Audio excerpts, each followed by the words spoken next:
Ils sont monstrueux. Salut à tous, aujourd'hui on se retrouve pour le débrief de cette magnifique rencontre entre Manchester United et Liverpool. Victoire 3-0 de Liverpool à Old Trafford pour ce troisième match de Premier League. Et je peux vous dire que cette équipe de Liverpool a été franchement monstrueuse. Manchester United a été terrible. On peut dire clairement que c'était une victoire facile pour Liverpool parce que vraiment il y a plein de choses à dire de négatif du côté de Manchester United et beaucoup de choses positives que Liverpool possède. Avant de commencer, n'hésitez pas à vous abonner, liker et commenter, ça va faire toujours un grand plaisir de vous avoir dans mes vidéos. Pour commencer, là, on va commencer par parler du but qui n'a pas compté. Hein. Alors oui, Trent Alexander-Arnold, il a mis le but qui n'a pas compté. Et faut dire que lui aussi, il a fait vraiment un très bon match. Van Dijk, il a aussi été monstrueux en défense. Surtout, ce qui m'a fait rire à la mi-temps, c'est quand...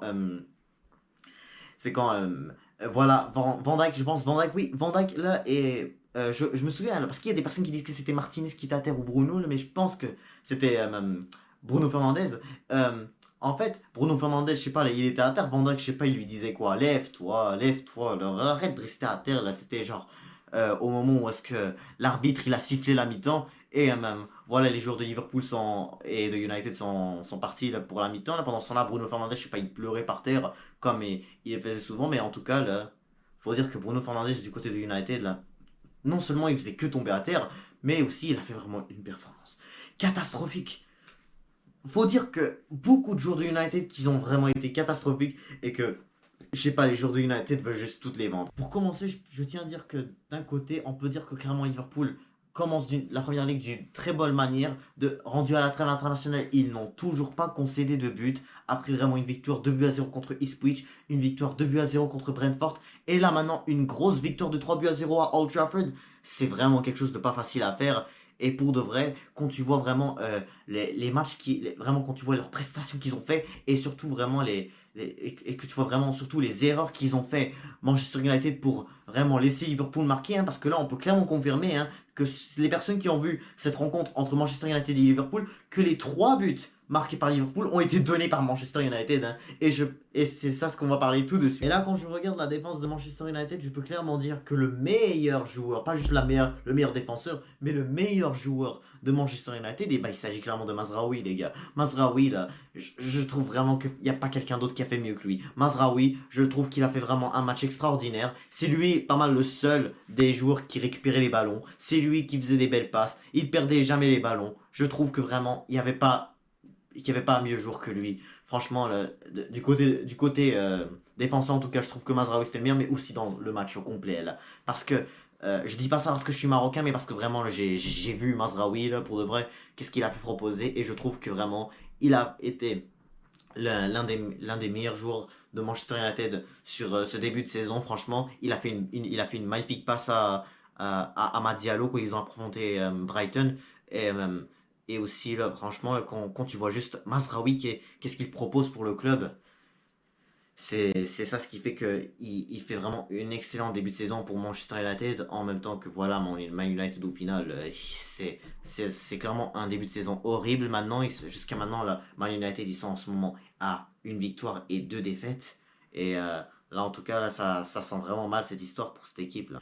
De lire des Martinez, ces deux-là, là, franchement, je les ai pas du tout trouvés exceptionnels. Franchement, Martinez qui faisait quand même des fautes en tout cas là, qui a reçu un carton aussi, c'était quand même c'est pas vraiment exceptionnel ce qu'il a proposé non plus. T'avais de l'autre côté aussi Dalot, que lui aussi n'a pas du tout été mauvais, hein. Franchement, quand tu regardes les ailiers, au moins ça n'a pas été non plus mauvais, mais la défense centrale c'était catastrophique, et surtout le milieu c'était catastrophique. On en parle de ça maintenant, vraiment maintenant. Alors, comme je disais tout à l'heure, les 3 buts de Liverpool, ça venait du milieu de terrain de Manchester United. Et c'est vrai, parce que là, les 2 premiers buts en première mi-temps, là, Arnold met un but hors jeu, mais sinon, après ça, là, il y a eu 2 buts en première mi-temps.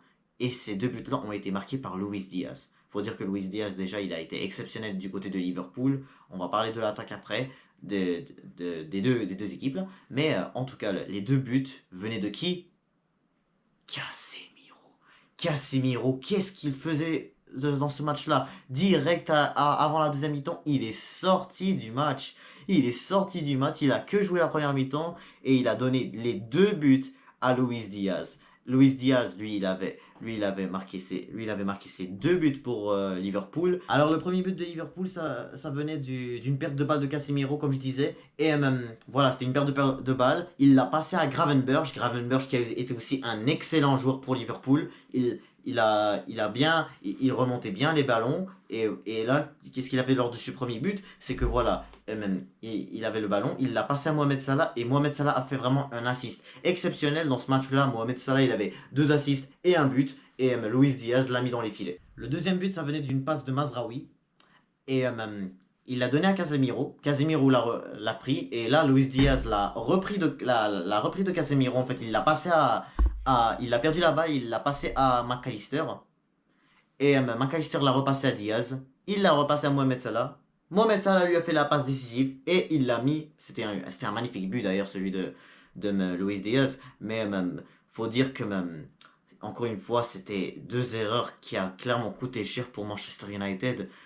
Et franchement, hein, quand tu compares à ce qu'a fait les Gunners, à ce que les Gunners font, tu peux dire qu'au moins les Gunners, en nous, on a au moins une défense exceptionnelle, pas comme United, hein, franchement. Et eux, ils se sont fait clairement humilier là. La défense s'est clairement fait humilier là à cause du milieu de terrain catastrophique. Mais en tout cas, la première mi-temps, c'était clairement un des pires matchs de Casemiro avec cette équipe de Man United. Alors oui, McAllister, encore une fois, il a été exceptionnel aussi, McAllister. C'est lui qui avait récupéré le ballon sur Kobbie Mainoo, le milieu de terrain qui a fait l'erreur. Kobbie Mainoo a perdu le ballon de McAllister, et perdu le ballon, et en fait McAllister l'a repris, c'est ça que je voulais dire. Il l'a passé à Szoboszlai, il a monté avec le ballon jusqu'à ce que Mohamed Salah... jusqu'à ce qu'il voit Mohamed Salah, il la passe et Salah fait un magnifique tir aussi et Liverpool mène 3-0 à Old Trafford. Alors quand tu te fais humilier comme ça à domicile, franchement, hein, ça peut te coûter cher et franchement pour moi, c'est l'un des pires matchs que j'ai vu de Kobbie Mainoo. D'habitude Kobbie Mainoo, il m'impressionnait vraiment la saison dernière avec Manchester United. On voit avec Manchester United, c'est lui qui était capable de revenir son club dans les matchs. C'était un très bon meneur de jeu. C'était quand il n'y avait pas Mainoo, c'était beaucoup plus compliqué, mais ça allait beaucoup mieux mais ça allait beaucoup mieux de temps en temps qu'on le voyait jouer et il proposait beaucoup de trucs. Mais aujourd'hui, franchement, Kobbie Mainoo, là, catastrophique. Du côté de Liverpool, tu avais vraiment un Gravenberch exceptionnel qui remontait bien avec les ballons, tout comme Szoboszlai. Szoboszlai et Gravenberch étaient vraiment exceptionnels dans les contre-attaques. Ils remontaient bien avec les ballons jusqu'à ce qu'ils rentrent dans la surface. Et là, surtout Gravenberch sur le but qui n'a pas compté, là, il a retrouvé Luis Diaz et un Mohamed Salah qui était hors jeu. Et il a quand même pu la passer à Trent Alexander-Arnold, que son but n'a pas compté. Mais aussi, il a fait aussi une belle passe à Mohamed Salah avant que Salah, bien sûr, il fait l'assist sur le premier but, comme j'ai dit tout à l'heure. Et McAllister, maintenant comparons de McAllister, parce que McAllister aussi, comme j'ai mentionné tout à l'heure, il a repris la balle à Casemiro, après bien sûr après que Luis Diaz lui ait donné. Donc McAllister, il a repris le ballon, et il est arrivé voilà, oui c'est ça, qu'est-ce que je disais tout à l'heure là, McAllister, voilà, il a repassé à Diaz, il l'a passé à Salah, Salah lui a fait la passe décisive, et voilà, Luis Diaz l'a mis dans les buts, c'est vrai ça, mais McAllister aussi là, il a récupéré deux ballons, il a récupéré celui-là, et il a récupéré aussi celui de Mainoo, comme j'ai dit, donc franchement, quand je parlais des erreurs du milieu de terrain, ça a été récupéré par le milieu de terrain de Liverpool. Et là maintenant aussi pourquoi je trouvais que Bruno Fernandes était vraiment catastrophique, parce que lui non plus, là, j'ai vraiment pas trouvé qu'il a proposé grand chose non plus. Là. Vraiment, là, toujours, il n'arrivait vraiment pas à faire des passes, il tirait vraiment pas correctement là, pour de vrai. C'est un joueur qui commence vraiment mal la saison pour de vrai, Bruno Fernandes. Je l'ai jamais vu vraiment débuter une saison aussi terrible comme ça avec Manchester United. L'année passée, même si que United n'était pas exceptionnel, mais au moins il jouait bien. Même l'autre saison aussi, là, je trouvais que Bruno Fernandes faisait vraiment partie. C'était vraiment un très bon milieu de terrain, mais vraiment cette année-là, là, je sais même pas il est où. Marcus Rashford aussi, il était vraiment catastrophique comme souvent cela a été. Rashford, lui, jamais vraiment il arrive à dribbler. Vraiment, il sait plus du tout dribbler. Depuis déjà une saison, déjà, il est vraiment de plus en plus mou quand il fait les contre-attaques. C'est pas possible, il fait vraiment mal les centres aussi. Donc, Rashford non plus, je l'ai pas vu du tout. Garnacho, lui non plus, là, je trouvais vraiment que Amad Diallo je trouve vraiment que Amad Diallo est en tout cas un meilleur ailier que Garnacho ce début de saison. Amad Diallo là, je trouve qu'il a vraiment fait un meilleur match que Garnacho. Quand Amad Diallo est rentré là, Man United commençait de plus en plus à jouer lors de la deuxième mi-temps, même si qu'au final parce que même si Coefficient, ils étaient déjà en train de perdre 3-0, mais euh, ce que je disais aussi, c'est que euh, Amad Diallo, quand il rentre, c'est lui, au moins, lui, il fait des belles passes, lui, au moins, il arrive à rentrer dans l'axe, mais au final, il y a aussi un joueur mais là, au final, il y a aussi un joueur que j'ai vraiment pas aimé devant, là. Il n'arrivait vraiment pas à finir les actions, là. Et il s'agit de qui? Zirkzee, oui, Zirkzee, je sais même pas, il était où lui non plus. Oui, Zirkzee, écoute, il a marqué son début face à Fulham, face à Brighton, il a clairement touché le ballon pour un hors-jeu, pour un hors-jeu, voilà. Et là maintenant, là, il n'arrive même pas à marquer. Il avait vraiment, je regarde, je vais vous montrer l'action. Zirkzee avait vraiment le but, vraiment ouvert ou presque. En fait, il pouvait largement marquer ça, il l'a pas mis.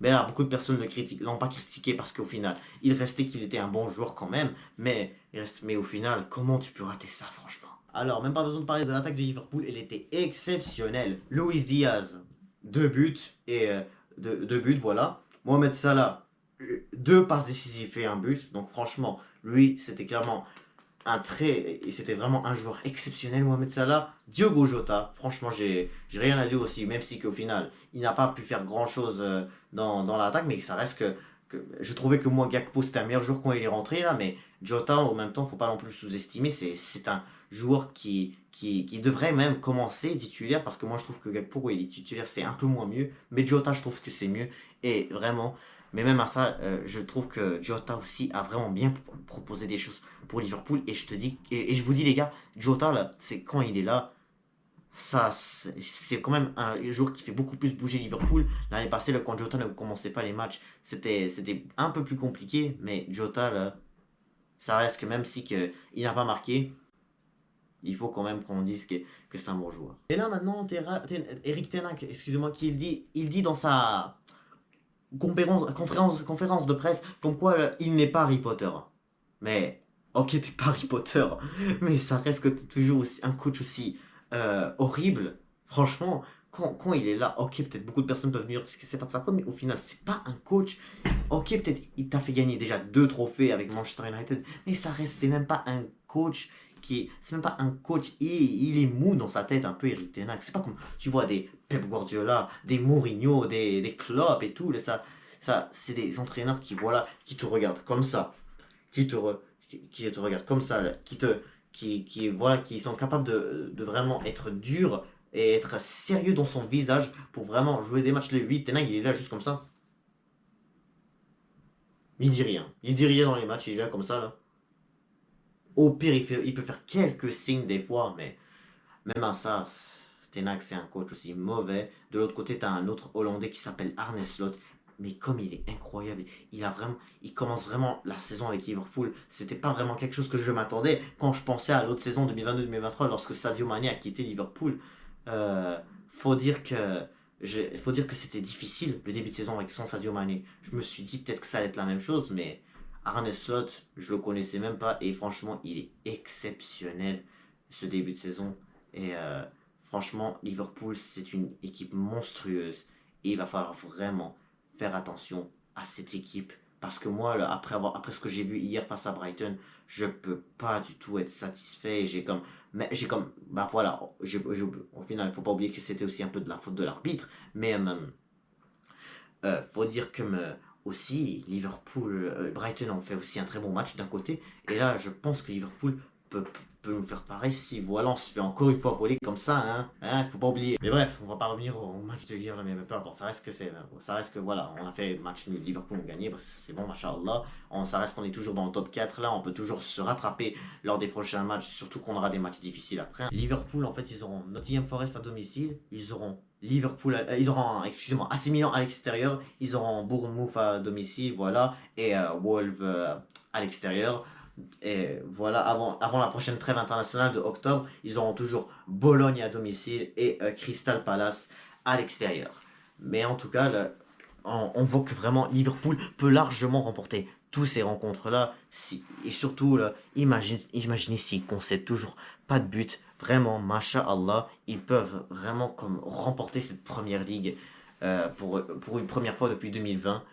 Et même, je peux dire que franchement, elle peut vraiment, mais vraiment faire mal à tout le monde et peut même peut-être faire. On verra en tout cas ce qu'ils vont faire dans les autres coupes. Mais je pense que vraiment, là, après l'année dernière, ils disaient on va faire un quadruplé, on va faire un quadruplé. Et là, je pense que vraiment, là, il peut le faire. Mais en tout cas, ça reste que c'est la fin maintenant de ce débrief entre Manchester United et Liverpool. Donc, donc, encore une fois, je peux clairement dire que c'était une belle performance de la part de Liverpool, une performance terrible de la part des hommes de Eric Ten Hag. Donc, je peux clairement confirmer que Liverpool va tout. Donc là, je peux clairement confirmer que Liverpool reste en tout cas la meilleure équipe de ce début de saison, eux et Manchester City. En tout cas, mais moi, je pense que Liverpool reste toujours un meilleur club. Ce début de saison, en tout cas, reste, reste en tout cas incroyable à regarder, là, de peu importe les côtés. Là, maintenant, ça va être autour de la trêve internationale et je vous dis qu'on va pouvoir revoir beaucoup de. Je vais vous faire beaucoup de vidéos pour parler de plusieurs équipes nationales, dont entre autres mon pays, le Maroc. J'ai très hâte de nous regarder. Là. Vendredi, on affronte le Gabon. Ensuite, on va affronter lundi le. Comment ça s'appelle? Le Lesotho. Ouais, le Lesotho, on va affronter le Lesotho. Les deux matchs vont être à domicile. Donc, même, on n'aura pas besoin de se déplacer ailleurs. On va pouvoir jouer dans notre pays et bientôt, on va pouvoir parler de qu'est-ce qu'on pourrait faire pour que vraiment là, on puisse enfin gagner cette CAN 2025. Mais bref, sur ce, n'hésitez pas à vous abonner, liker, commenter et je vous dis